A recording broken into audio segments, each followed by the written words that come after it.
Instagram post idea.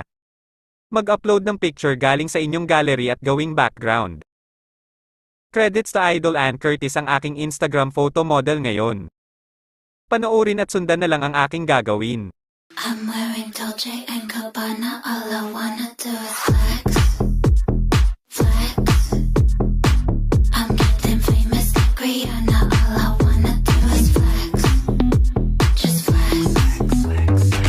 I'm wearing Fendi, money spending, all I wanna do is flex, flex. I'm not pretending, only trending, all I wanna do is flex, just flex. Pumunta sa inyong photo gallery at i-open ang inyong photo na ginawang background. Itap ang image clip para maging transparent ang background nito at i-save.